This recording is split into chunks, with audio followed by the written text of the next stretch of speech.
Cet été, j'ai passé quelques jours au zoo de Beauval pour photographier les animaux. Ce zoo, ça faisait plusieurs années qu'on attendait de pouvoir y aller, alors évidemment j'ai énormément photographié et filmé aussi. Mais entre les grillages des enclos, les vitres avec les reflets, les animaux qui dorment ou qui se cachent, photographier comme filmer en zoo, ça peut vite devenir compliqué. On est alors frustré de ne pas réussir ces photos et vidéos. Je pense particulièrement à ma belle-mère qui en avait ras-le-bol des grillages l'empêchant de réussir ses photos.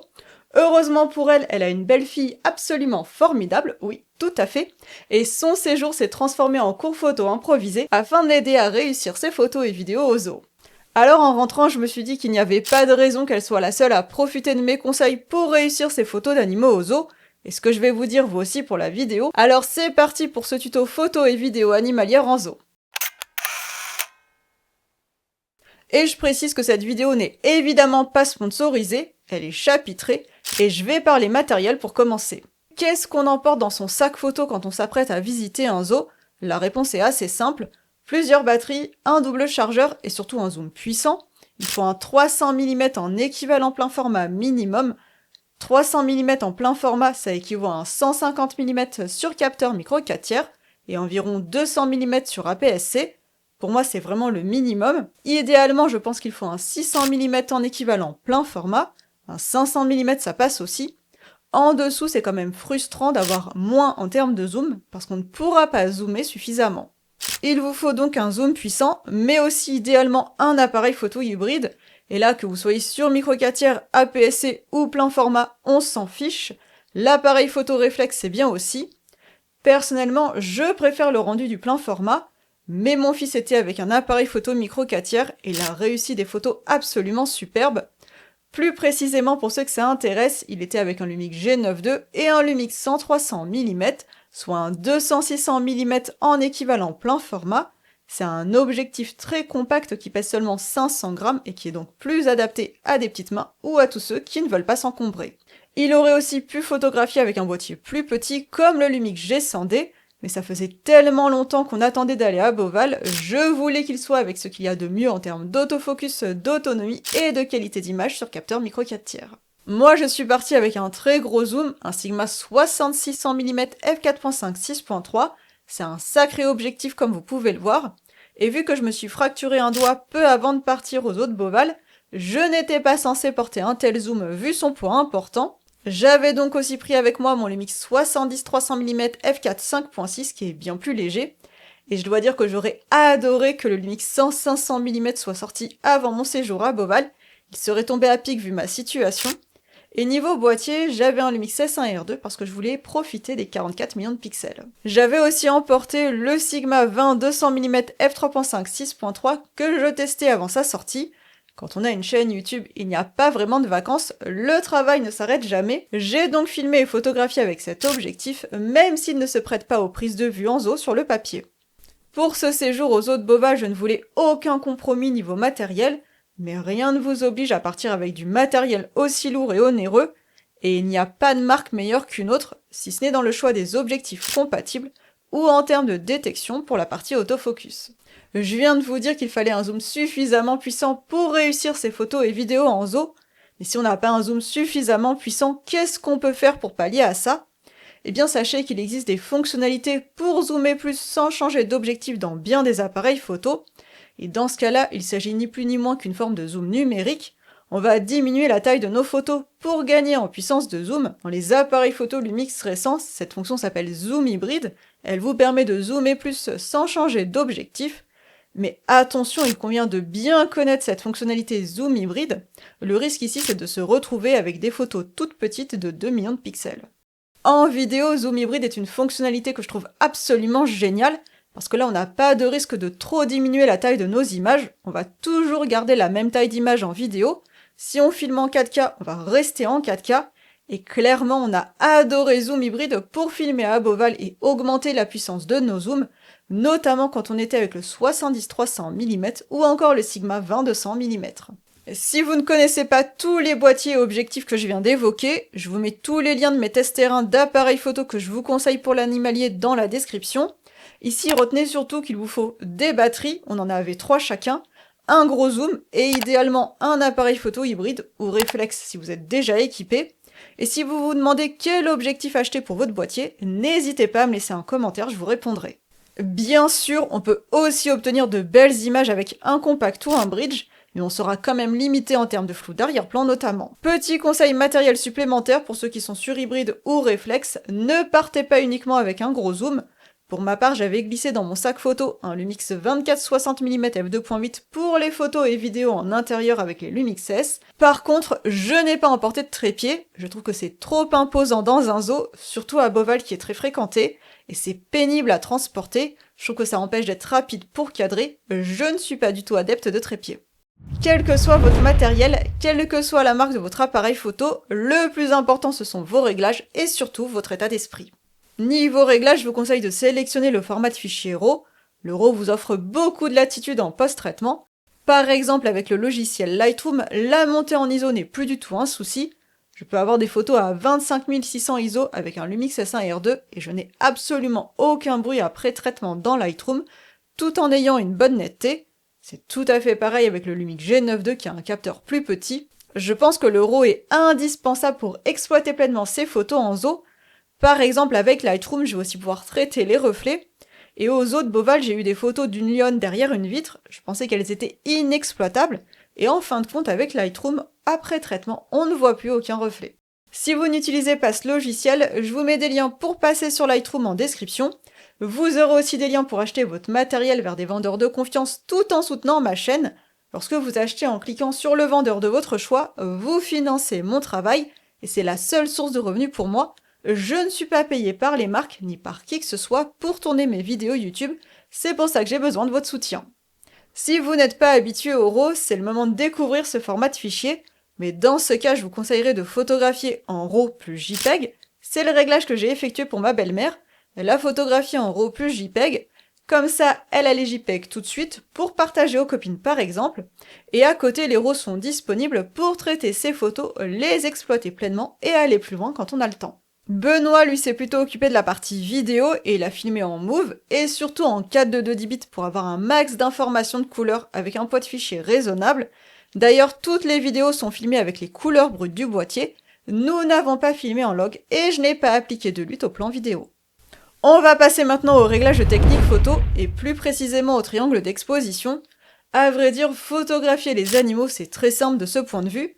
J'étais soit en mode de prise de vue A, soit en mode de prise de vue S, soit en mode de prise de vue M, selon si j'avais besoin de contrôler uniquement l'ouverture, uniquement la vitesse d'obturation ou les deux. Quand je photographiais les animaux en enclos, et particulièrement lorsqu'il y avait des grillages, eh bien dans ce cas-là j'étais plutôt en mode de prise de vue A pour avoir la plus grande ouverture disponible.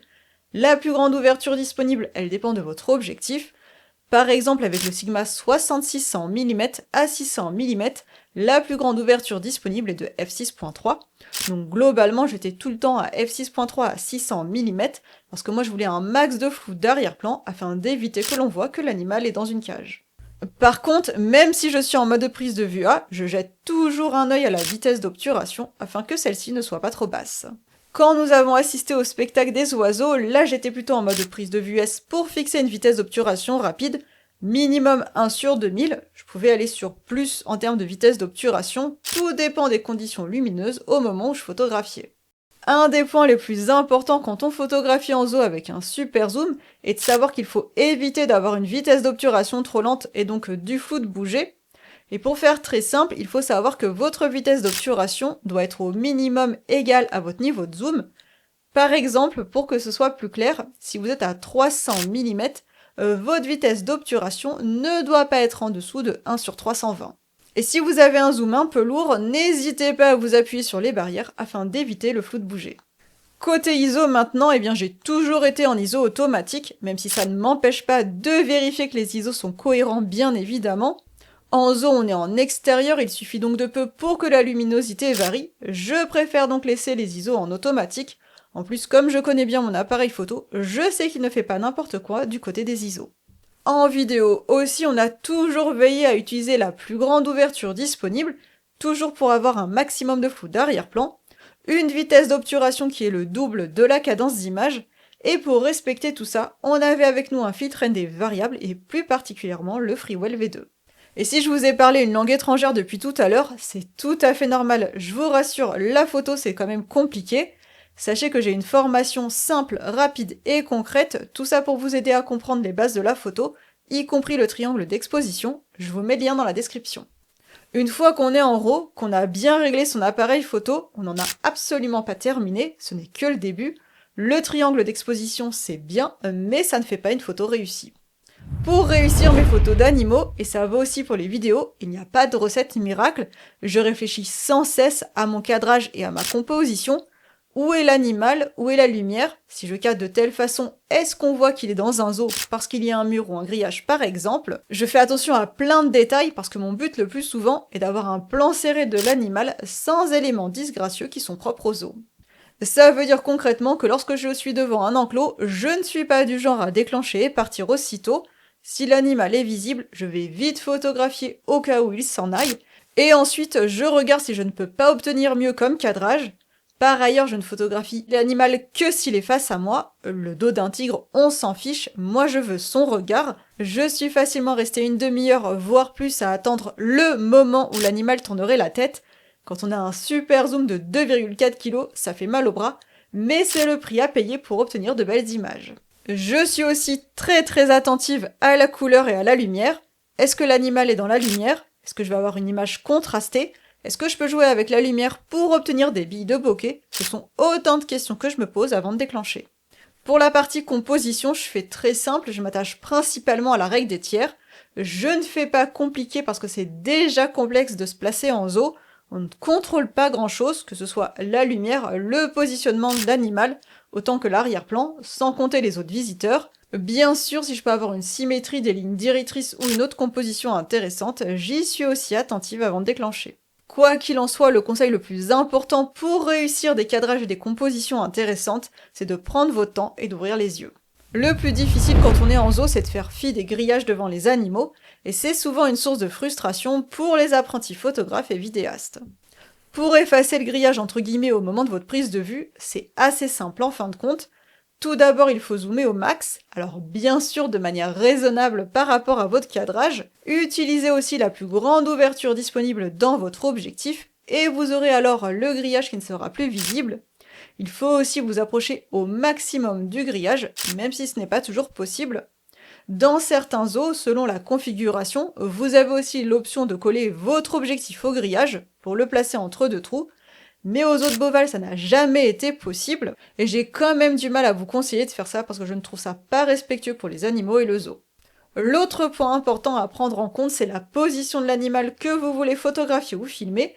Si l'animal est collé au grillage, vous n'arriverez pas à l'effacer, même avec les techniques que je vous donne. Entre l'animal collé au grillage ou celui du fond, il faut choisir l'animal du fond, et s'il y en a qu'un, il faut patienter jusqu'à ce qu'il change de place ou revenir un peu plus tard. Autre difficulté en zoo, ce sont les vitres et particulièrement les reflets. Pour effacer les reflets au moment de ma prise de vue, je me colle le plus possible à la vitre. Je n'hésite pas non plus à me déplacer, parce que selon la position, on aura des reflets plus ou moins importants. Et comme je vous disais pour les reflets disgracieux, eh bien dans Lightroom j'ai réussi à les retirer en post-traitement. Les reflets et grillages ne sont pas gênants que pour l'esthétisme de nos photos et vidéos. Avec des reflets trop importants ou un grillage qui prend toute la place, parfois notre appareil photo n'arrivera pas à détecter le petit oiseau caché derrière tout ça. On en vient maintenant au sujet des techniques et réglages autour de la mise au point automatique. Quand on veut faire de la photo ou vidéo animalière en zoo, bien régler l'autofocus c'est évidemment très important, mais il faut aussi bien connaître son appareil photo afin de l'aider quand il en a besoin. Assez classiquement, pour photographier et filmer les animaux, je suis en autofocus continu, donc en AFC. Ensuite, vu que tous mes appareils photo Lumix ont la détection animale, je suis en détection animale, c'est assez logique. Et plus particulièrement, je suis en détection corps plus œil. Moi j'aime les gros plans sur les animaux, j'ai donc besoin que l'autofocus soit précis. Si votre appareil photo n'a pas la détection animale, dans ce cas-là, vous pouvez choisir la zone de focus au doigt ou déplacer les collimateurs selon les capacités de votre appareil photo. Vous pouvez aussi sélectionner le mode AF suivi. L'essentiel, quel que soit votre appareil photo, est de vous assurer que la mise au point est faite au bon endroit avant de déclencher. Mais même avec tout ça, vous pouvez vous retrouver dans la situation où l'appareil photo fait la mise au point sur le grillage, ce qui est très agaçant, mais plutôt que de pester sur votre appareil photo, Voici plusieurs techniques, de la plus simple à la plus complexe, pour réussir votre mise au point sur l'animal. Première technique que je peux vous conseiller, c'est la mise au point tactile. Simplement, on appuie au doigt sur l'écran, entre deux trous du grillage, afin que l'appareil photo détecte le sujet derrière le grillage. Dès que l'appareil photo détecte à nouveau l'animal, on coupe l'autofocus tactile et on repasse en détection habituelle. Parfois, la mise au point tactile ne suffit pas, alors j'ai une deuxième technique que Benoît a expérimentée à Beauval, et moi je vous en donnerai une troisième. La deuxième technique que je peux vous conseiller, elle consiste à utiliser la mise au point tactile, mais aussi une petite ouverture, je vous explique. Quand Benoît se retrouvait face à un grillage qui lui donnait du fil à retordre, il passait sur une petite ouverture entre F16 et F22, comme ça tout était net, grosso modo, le vilain grillage mais aussi l'animal dans sa cage. Il faisait alors la mise au point au doigt à l'écran sur l'animal, et une fois que l'appareil photo l'avait bien détecté, il repassait progressivement sur la plus grande ouverture possible selon son objectif. Donc c'était souvent f5.6, f6.3 ou f7.1 en fonction de l'objectif qu'il avait fixé. L'appareil photo gardait la mise au point sur l'animal, et du fait du flou plus marqué, le grillage disparaissait à nouveau. C'est une technique qui a l'avantage d'être plus rapide que celle que je vous donnerai après, mais par contre il faut faire attention de ne pas rester à f16 ou f22, parce que dans ce cas-là, le résultat ne sera pas beau. Et aussi, dès qu'on est en autofocus tactile, il faut bien faire attention à revenir en autofocus global, parce que là, le risque est grand d'avoir des photos et vidéos floues. Et si je vous ai encore perdu, c'est normal, l'autofocus est un sujet tellement important qu'il faut entrer dans le détail, à tel point que ce sont des leçons qui durent entre 1 heure et 2 heures dans mes formations Lumix. N'hésitez donc pas à les découvrir, vous avez les liens en description. J'ai aussi une formation sur les bases de la photo, qui concerne toutes les marques d'appareils photo. Troisième technique que moi j'ai pas mal utilisée aux eaux de Beauval, elle consiste à passer sur la mise au point manuelle, puis revenir en autofocus, je vous explique. Quand l'appareil photo fait la mise au point sur le grillage, il fait une mise au point sur un élément rapproché, mais il est tout à fait capable de faire une mise au point plus éloignée, et donc sur un animal éloigné par exemple. En effet, la mise au point, c'est avant tout une question de distance, et quand l'appareil photo ne fait pas ce que je veux, eh bien c'est quand même moi qui décide, lui ce n'est qu'un outil, et donc s'il fait la mise au point sur le grillage, eh bien je passe en mise au point manuelle, je vais tourner la bague de mise au point manuelle jusqu'à ce que l'animal soit plus ou moins net, il faut qu'il soit net mais grosso modo, et là, une fois qu'il est net, je bascule en mise au point automatique, sans bouger ou le moins possible, et dans 99% des cas, en passant de la mise au point manuelle avec le sujet à peu près net à la mise au point automatique, l'animal est soudain bien détecté par l'appareil photo, je peux alors reprendre ma prise de photo ou de vidéo. Ça paraît assez compliqué à expliquer, mais sur le terrain c'est assez pratique. On a juste à passer notre bouton de AF à MF, puis tourner la bague de mise au point manuelle jusqu'à avoir notre sujet à peu près net, puis de repasser notre bouton de MF à AF. Avec cette technique, je trouve qu'on a moins de risques d'erreur, parce que normalement, quand on est en MF, ça nous saute aux yeux que quelque chose ne va pas, et donc en général, on va modifier immédiatement le réglage. Quatrième technique, elle dépend de votre objectif et de ses boutons. Cette technique consiste à définir une zone de mise au point lointaine sur l'objectif. Je vous explique. Sur certains objectifs, on a un bouton pour définir la zone de calcul de mise au point. Par exemple, sur mon Lumix 70-300 mm, on peut dire à l'appareil photo de calculer l'autofocus sur toute la scène, et dans ce cas-là on est en full, ou seulement à partir de 3 mètres jusqu'à l'infini. Et si votre grillage est à moins de 3 mètres et que votre animal est à plus de 3 mètres, avec ce réglage, l'appareil photo ne fera pas la mise au point sur le grillage, mais sur l'animal. L'inconvénient de cette technique est que tous les objectifs n'ont pas ce bouton, on va plutôt le trouver sur des super zooms haut de gamme, et il ne faut pas non plus que le grillage soit dans la même fourchette de distance que l'animal. Cette technique ne marche donc pas systématiquement, et il ne faut pas oublier non plus de se remettre sur full. Tout l'intérêt d'avoir un appareil photo Lumix récent est qu'on a dans notre boîtier une fonctionnalité très proche de la philosophie du bouton full. Dans notre boîtier, on va pouvoir choisir une distance de calcul de la mise au point, par exemple entre 3 mètres et 4 mètres, et dans ce cas-là, l'autofocus ne sera calculé que dans cette fourchette de distance. Si votre grillage est à moins de 3 mètres, l'autofocus ne fera jamais le point dessus, puisque vous lui avez dit d'aller au-delà de 3 mètres. En plus, par rapport au bouton full, on a beaucoup plus de latitude pour choisir la fourchette de distance qui nous intéresse. C'est une fonctionnalité qu'il est intéressant de connaître parce qu'elle peut vous être très utile en pratique. Après, je ne m'en suis pas forcément servi aux eaux de Beauval. Chaque enclos a ses spécificités, et dans la majorité des cas, la détection animale a fonctionné. et sinon je passais par la mise au point manuelle pour orienter l'autofocus. Dernière technique, si vous êtes vraiment en difficulté pour obtenir la mise au point sur l'animal avec votre autofocus, vous pouvez passer en mise au point manuelle, et pensez bien à activer le focus picking, mais personnellement je pense qu'il y a plus de risques d'erreur qu'autre chose quand on est en mise au point manuelle, c'est donc une technique à utiliser vraiment en dernier recours. Maintenant je vais vous donner des conseils un peu dans tous les sens, sans ligne directrice, les conseils qui me viennent pour réussir vos photos et vidéos en zoo, et particulièrement à Beauval. Déjà je vous dirais de rester suffisamment longtemps sur place, il n'y a rien de pire que de visiter au pas de course, la photo et la vidéo ça prend du temps, il faut être patient, et je trouve que c'est ça aussi le plaisir de l'image, ne pas être stressé, ça change nos vies au quotidien. Moi j'ai adoré rester longtemps devant certains animaux, attendre le bon moment, puis revenir et tomber sur la bonne lumière par hasard et obtenir le bon portrait. Si je prends notre exemple, nous sommes restés 4 jours au zoo de Beauval, alors qu'il est conseillé de rester 2 jours pour visiter le zoo, mais clairement 2 jours ça n'aurait pas été suffisant pour photographier, filmer, tout en profitant d'être ensemble. Autre conseil, ça c'est pour les parents passionnés de photos et vidéos, oui, je sais, faire patienter un enfant n'est pas simple, ça peut vite finir en dispute familiale, et ne croyez pas que mon fils soit sage comme une image, si je lui mets un appareil photo dans les mains, c'est parce qu'il aime ça, évidemment, et que je veux partager cette passion avec lui, mais c'est aussi parce que pendant qu'il est concentré à faire des photos, il n'a pas le temps de s'impatienter. Alors bien sûr, je ne vous dis pas de mettre un Lumix G9 II et un 100-300 à un enfant de 3 ans, personne mieux que vous ne connaît votre enfant. Il n'empêche qu'aujourd'hui, à tout âge, on peut trouver des appareils photo pour enfants afin de les occuper.